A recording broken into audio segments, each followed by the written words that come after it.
Kanalıma hoş geldiniz. Bugün Meksika'dan bir yemekle karşınızdayım. Çok güzel, şahane bir yemek ve özellikle sonbahar ve kış aylarında çok sık yaptığım bir yemek. Çünkü sulu, sıcak, içi bol sebzeli ve Meksika fasulyeli dolu bir yemek. Tabii ki Meksika'ya ait. Bu Meksika fasulye yemeği normalde kıymalı yapılıyor ama ben etsiz yapacağım. Vejetaryen usul ve ismi o zaman chili con carne değil, chili sin carne oluyor. Yani etsiz Meksika fasulye yemeği. Bence ete de hiç gerek yok. İçindeki fasulye, sebze ve bol miktarda lezzeti ve baharatı muhteşem bir tat ortaya çıkarıyor.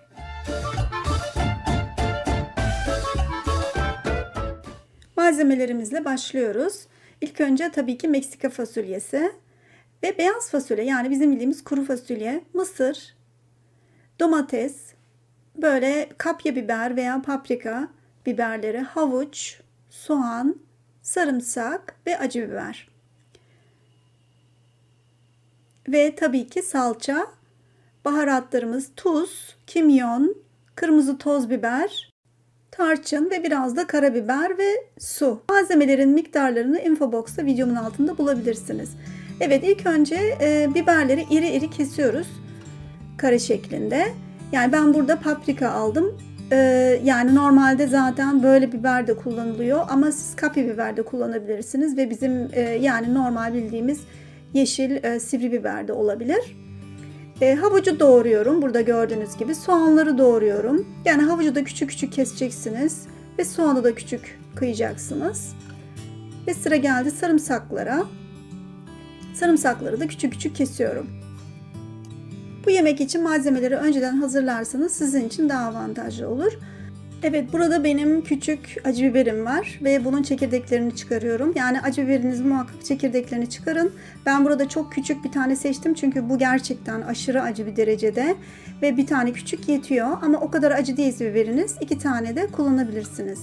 İlk önce bir büyükçe tavaya veya wok tavaya veya tencerede olabilir, zeytinyağını alıyorum ve içine soğanlarımı atıyorum ve soğanları önce biraz kavuruyorum.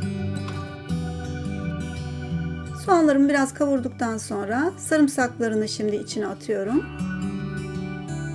Ve şimdi normalde ısısı biraz yüksekse düşürmeniz gerekiyor. Yani bunu her yemekte yapmanız gerekiyor sarımsak içine girince. Çünkü sarımsaklar çok erken yanabilir. Ve şimdi biraz sarımsaklarla kavuruyorum ve içine salçasını da katıyorum.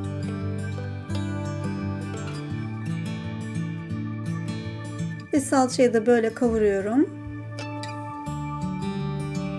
Ve hemen arkasından biberlerini içine, kırmızı, yeşili veya sarı bulabilirsiniz. Sarı da katabilirsiniz. Ve hepsini kavuruyorum. Tabii ki havuçlarla birlikte. Havuçlar da çünkü uzun pişecek ve havuçları da içine katıp alt üst yapıyorum ve acı biberler ve baharatlar da içine giriyor şimdi. Ve şimdi baharatlarla birlikte önce birazcık kavuruyorum, daha suyunu katmadan önce. Şimdi mısırları içine atıyorum. Mısırlar biraz tabii ki pişmiş ama tekrar yani uzun bir şekilde de pişebilir. Ve fasulyeleri içine alıyorum. Bunları daha önceden pişirmiş olabilirsiniz veya konserve fasulye de kullanabilirsiniz bu yemek için. Ve şimdi en son domates püresi. Domates püresini de içine katıp biraz karıştırıyorum ve suyunu içine alıyorum. Aslında bu kadar basit. Yani arka arkaya içine alacaksınız. Ve şimdi suyu kaynamasını bekliyorum. Su kaynayınca kapağını kapatıyorum. Ve kısık ateşte hemen hemen 25 dakika pişiriyorum. 25 dakika sonra ağzını açıyorum. Gördüğünüz gibi suyunu biraz çekmiş. Karıştırıyorum. Eğer suyunu çok fazla çekerse biraz sıcak su, kaynar su ilave edebilirsiniz bu aşamada. Ve gördüğünüz gibi kontrol ediyorum. Sebzelerim pişmiş mi? Fasulyelerim zaten pişmişti. Ve böyle de servis yapıyorum. Genelde Meksika yemeği olduğu için Meksikalılar da bazen böyle yiyorlarmış. Yani ekmek yerine yanına Meksika cipsi yiyorlar veya Meksika cipsin, yani bir büyük Meksika cipsin arasına koyuyorlarmış. Biz genelde Meksika cipsi, yani bu gördüğünüz Doritos cipsler var ya, Yani onları kullanabilirsiniz. Tabii mısır unundan yapılan bu cipsler yanına çok güzel uyuyor. Biz böyle içine batırarak işte biraz guacamole'nin içine, biraz bunun içine, bu yemeğin içine batırarak böyle de yiyoruz. Tam Meksika usulü. Guacamole yani avokadodan yapılan püreyi de Meksika usul daha önce paylaşmıştım. Burada tıklayabilirsiniz veya videomun altında linkini bulabilirsiniz. Guacamole ile de çok güzel bir uyum içinde bu yemek. Ama bizim Türk usulü gibi yanına ekmek de çok güzel yakışıyor. Bazen de böyle yeriz. Ve gerçekten aynı bizim kuru fasulye yemeği gibi Meksika'nın da kendine ait özel yani herkesin bildiği, her evin bildiği bir yemekmiş bu. Ve genelde normalde işte dediğim gibi kıymalı yapıyorlar. Biz bu sefer vejetaryen usulü yaptık. Vejetaryen usulü de gerçekten dünyaca şu an bayağı gündemde oldu. Çünkü içinde 2-3 kat fasulye çeşidi var ve bunun proteini zaten bize yetiyor.